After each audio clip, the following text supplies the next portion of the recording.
예수님은 나의 왕, 나의 주인, 나의 생명이십니다. 하나님 아버지, 우리 몸을 하나님이 기뻐하시는 거룩한 산 제물로 드리는 영적 예배를 온전히 드리고 싶습니다. 하나님의 선하시고 기뻐하시고 온전하신 뜻이 무엇인지 분별하고 살아가겠습니다.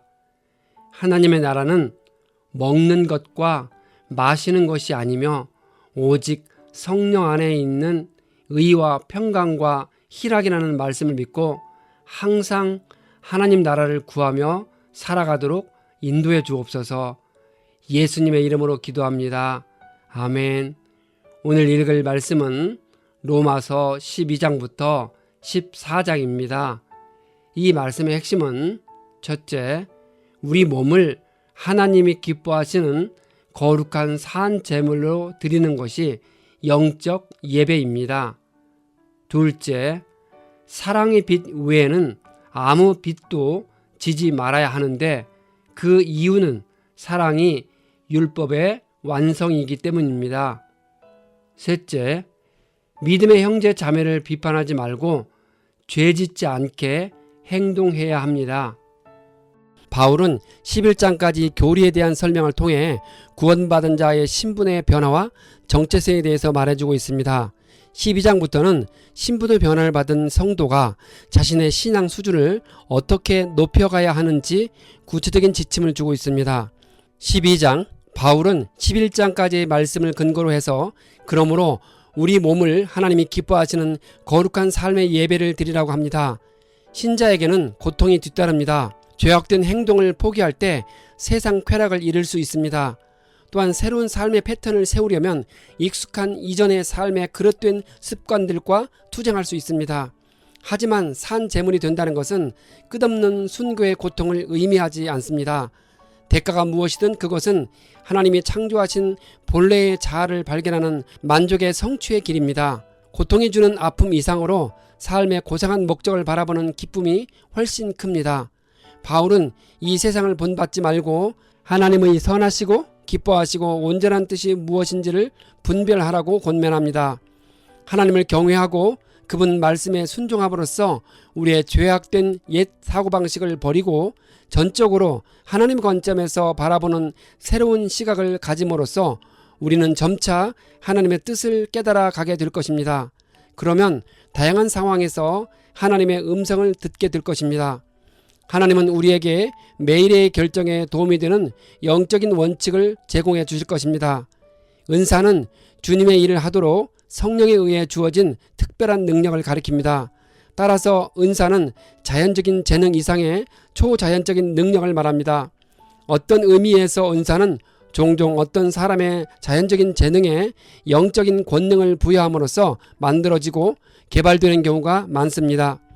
우리는 자신에 대한 냉정한 평가를 통해 하나님이 주신 은사를 확실하게 발견하는 데 도움을 받게 됩니다. 또한 교회에서 자신이 맡은 역할과 책임을 감당하면서 자신을 잘 알고 있는 동료 신자들에게 조언을 구할 수 있습니다. 숯불을 원수의 머리에 쌓아 놓는다라는 말은 비록 원수이지만 그에게 친절을 베풀면 원수의 얼굴이 부끄러움으로 숯불처럼 붉게 타오를 것이며 그로 인해 원수가 자기 잘못을 깨닫게 될 것이라는 뜻입니다. 성경은 개인적인 복수를 허락하지 않습니다. 우리는 단지 사랑할 뿐이고 원수 갚는 일은 하나님의 몫입니다. 13장, 바울은 사람이 누구나 위에 있는 권세에 복종해야 한다고 권면합니다. 모든 권세는 하나님께로부터 온 것이며 이미 있는 권세들도 하나님께서 세워주신 것이라 합니다. 바울이 로마서를 쓰고 있는 시기는 로마의 네로 황제가 다스리던 때입니다. 어떤 경우에 하나님은 악한 자들이 권력을 장악하는 것을 허용하십니다. 하지만 그것은 하나님이 그 정부를 후원하신다는 뜻은 아닙니다. 하나님은 그것이 악한 것이든 선한 것이든 자신의 선하고 더 위대한 목적을 이루시기 위해 모든 인간들과 세상 정부들을 이용하실 수 있습니다. 그러나 정부가 믿는 자들의 신앙 자유를 침범할 때 기독교인들은 인간의 정부보다는 하나님 말씀에 순종해야 합니다. 바울은 서로 사랑하는 것 외에 아무에게도 빚을 지지 말라 합니다. 남을 사랑하는 사람은 율법을 다 이룬 것입니다. 사랑은 율법의 완성이라는 바울의 이 말은 하나님 사랑과 이웃 사랑이 율법과 강령이라는 예수님의 가르침에 대한 반응입니다. 구약과 신약에 나타난 하나님의 모든 계명은 여러 상황과 환경에서 어떻게 사랑을 나타내 보이느냐에 대한 실제적인 해설인 셈입니다. 성경이 말하고 있는 사랑은 자기 자신의 이익보다는 하나님과 이웃의 이익을 먼저 고려하는 마음으로서 그런 사랑의 가치가 우리로 하여금 모든 다른 계명들을 수행하도록 이끄는 것입니다. 14장 바울은 믿음이 약한 이를 받아들이고 그의 생각을 시비거리로 삼지 말라 합니다. 어떤 사람은 모든 것을 다 먹을 수 있다고 생각하지만 믿음이 약한 사람은 채소만 먹는다고 합니다. 이는 바울 당시의 신자들에게 적용되는 말입니다. 그 당시 어떤 신자들은 구약 율법의 음식물 규례 등에 근거하여 스스로 음식물을 제한했습니다. 그래서 성결 등의 이유로 고기류를 먹지 않고 채소류만을 고집했습니다. 하지만 이들은 입으로 들어가는 것이 사람을 더럽게 하는 것이 아니라 입에서 나오는 것이 사람을 더럽게 한다는 예수님의 가르침을 진정 깨닫지 못한 믿음이 연약한 자였습니다. 바울 역시 음식물 자체가 속된 것은 없다고 가르쳤습니다. 우리는 다른 사람을 비판할 수 있습니다. 하지만 정죄하는 방식으로 대해서는 안 됩니다. 잘못된 동기나 부정적인 태도로 남을 비판하는 자들은 절대 상대방에게 유익을 주거나 덕을 세울 수 없으며 대신 상대방에게 상처를 줄 뿐입니다. 약한 자를 강하게 만들기 위한 건설적인 비판조차도 신중함이 필요합니다. 우리가 남을 비판할 때는 순수한 사랑과 존중의 마음을 가져야 합니다. 또 다른 이들의 잘못을 교정해 주려는 사람은 자신의 약점도 살펴볼 줄 알아야 합니다. 바울은 믿는 자나 믿지 않는 자가 모두 하나님의 심판대 앞에 선다고 합니다. 그때 믿지 않는 자들은 그들의 불신앙에 대해 심판을 받고 믿는 자들은 그들의 신실한 행위에 대해 상급을 받게 됩니다. 우리는 다시는 서로 심판하지 말고 도리어 부딪힐 것이나 거칠 것을 형제 앞에 놓지 않겠다고 결심하라 합니다. 부딪힐 것이나 거칠 것은 거의 같은 의미로 믿음이 연약한 형제나 다른 이들을 죄짓게 만드는 여러 행실들을 말합니다. 만일 양심상 어떤 일이 죄라고 생각된다면 그것을 행하는 것은 죄입니다.